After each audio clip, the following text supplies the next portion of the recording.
Miškove kuhinje. Danas ću vam pokazati kako najjednostavnije možete da pripremite. Sada se radi o prasećoj džigeri, možete uzeti goveđu džigeru, a možete i pileću, isti je način pripreme. Ali džigera će biti fantastična, sočna i preukusna. Znači, da bi to pripremili, treba vam, prethodno smo džigeru sinoć, dan jedan ostavite džigeru da stoji u mlijeku potopljena, pošto je mlijeko dadne poseban ukus i omekša i zvuče miris džigere. Znači, predući u mlijeku, pokažem vam kako će poslije isjeći u sitne kockice. Znači, treba vam džigera, ja ću koristiti mast, možete koristiti ulje.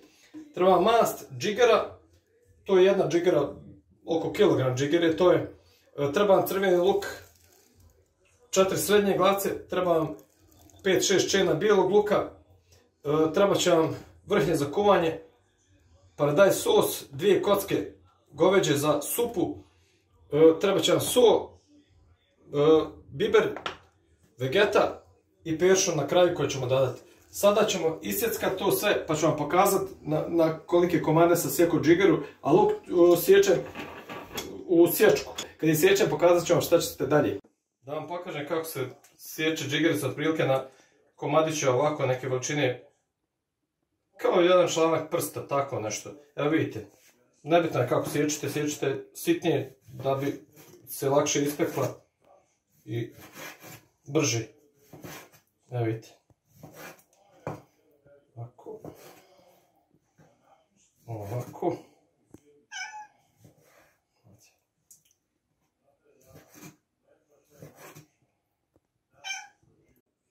Evo vidite, isekli smo crveni luk sitno na sječku, džigeru se iseckali na kocke, bijeli luk smo malo usitnuli. Zaboravio sam reći, treba će vam i bijelog vina, negdje oko pola deci, a treba će vam deci vode da podlijete kad se krene kuvati, to ću vam pokazati. Sad dodajemo mast.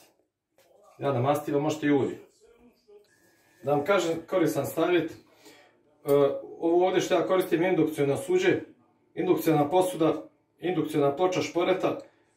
To vam je veoma isplatljiva ploča sa ogromnom uštedom struje, sa brzinom kuvanja neprocjenjivo brži u odnosu na one elektrokeramičke staklene ploče i na obične šporete. Ušteda struje je nevjerovatna, znači indukcijna ploča i indukcijno posuđe. Ako želite brzinu i uštedu, maksimalnu uštedu struje, koristite indukcijne ploče i indukcijno posuđe. To vam je samo koristan savjet. Evo čujete ovaj zvuk što se čuje, to su magneti koji ostvaruju kontakt iz ploče sa mojom ovom tepsijom. Znači, njeno magnetno dno stvara indukciju sa pločom magnetom i to je nevjerovatna brzina i nevjerovatna iskorištenost energije. Znači, možete da stavljate ruku okolo, sve je hladno, magneti samo usmjeravaju toplotu na dio posude ispod. Znači, možete na bilo koji dio ove ploče da stavite da napravite kontakt. Znači, to su magnetne ploče. Ako hoćete brzinu i užitak u pripremama jela, uzmite indukcijnu magnetnu ploču. Evo vidite, nakon 5 minuta kako je luk već smekšao i dobio zlatnu boju. Evo vidite kako lijepo izgleda, staklast je i smekšao je veoma brzo. Da vam samo kažem, vidite ovu magnetnu ploču, ona ima podjelu čak do 15, a ovo slovo 5, to vam je turbo brzina, znači to na prokuvavanje vode prokuva za minut, minut i pol, ali to nam nije potrebno, sad ćemo ići na neke niže temperature, jer to su prednost tih magnetnih indukcijnih ploča. Nevjerovatna brzina i to. Sad dodajemo džigeru, čim je luk došao do staklaste boje, dodajemo džigeru. Evo vidite, stavili sam u džigeru, sad ćemo lagano da je promiješamo i poklopimo i ostavimo i dodat ćemo deci vode odmah u nju sad. Evo vidite.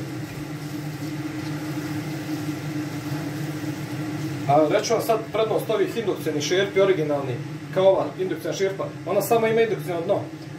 Okolo nije indukcijna, ali dno preko magnetne indukcije šalje temperaturu u ostatak te tepsije, okolo grije zidove, znači samo grije dno, a grije kompletnu tepsiju okolo, znači iskoristivost energije nevjerovatna i ušteda, to je znači neuporedivo sa običnim šerpama i sa svim ostalim, a kvalitet pripreme jela je neuporediv koliko su kvalitetne i isplatljive i tepsije i ploče indukcijone.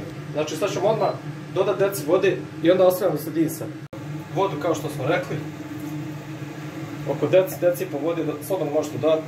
I ostavite sad da se dinsta možda nekih 40 minuta do sat vremena. Vidite, nakon 40-50 minuta voda je dosta ukuvala, imate još malo tu jedan dio vode, ali ćemo sada dodati bijelog vina, ja ću dodati oko pola deci, da ne bude prejaka aroma na bijelo vino. I dodajemo sada 2 kocke, goveđe kocke za sup.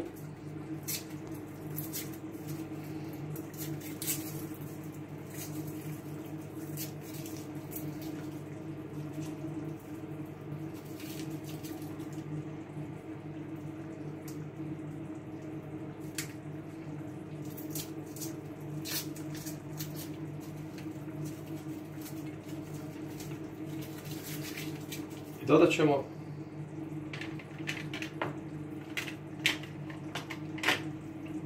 samo jednu kašku vegete, da ne bude preslavno zbog ove 2 kocke što smo dodali.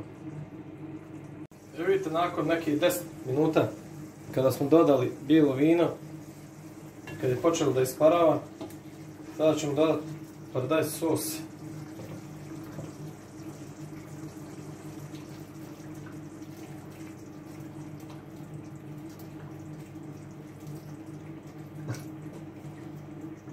Rekao sam, dodajete 250 grama paradajz sosa. I sada ćemo dodati i bijeli luk. Na samom kraju ćemo dodati biber, vrhnje za kuvanje, to ću vam pokazati.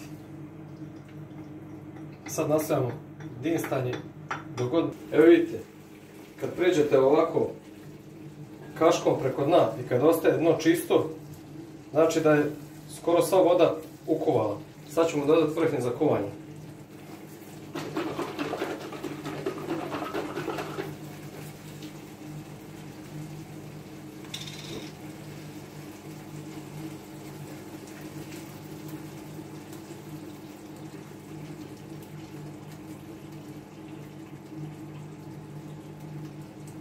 Otprilike 250 ml pola vrhnja, ovo je 0,5, znači oko pola. 250 ml vrhnja je sasvim dovoljno. Dodat ćemo odmah među prste bibera.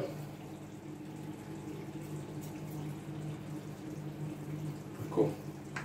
Sad ćemo to malo promiješati i sačekate da vrhnje se zgusne i sjedini sa masom. To ću vam pokazati kako će izgledati i reći vam za koliko je minuta bilo potrebno da vrhnje prokuva i da se zgusne smjesa. Znači to je sad završni dio. Evo vidite, nakon sveukupno 2 sata, možda nešto malo jače, ja sam koristio neku srednju temperaturu, pošto je podjela do 15, ja sam na sedmici cijelo vrijeme, nikad ne žurim sa receptima, uvijek je pustim na lagano krčka. Vidite kako to, sad se luk uopšte ne primijeti.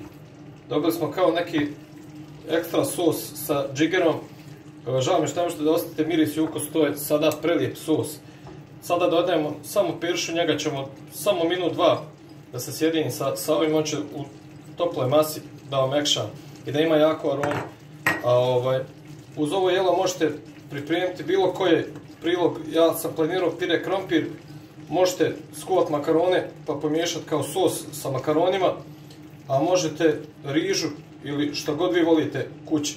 I da vam kažem, na ovakav način džigera i koji nije volio prije, zavolit će kad proba, i ako imate u kući neko da vam to nije volio prije da jede, sigurno će jest kad proba kakav je ukus na ovaj način. Evo vidite kako je to, to je fantastična stvar. Evo vidite. Kad se ohladi, još je da se zgusne. Ako vam se ovaj video svidio, možete da ostavite like, možete da zapratite moj kanal, možete da ostavite i komentar, i negativan i pozitivan, ja prihvatam sve. I hvala vam što ste odvojili vrijeme da pogledate moj video. Do daljnjeg viđenja. Pozdrav!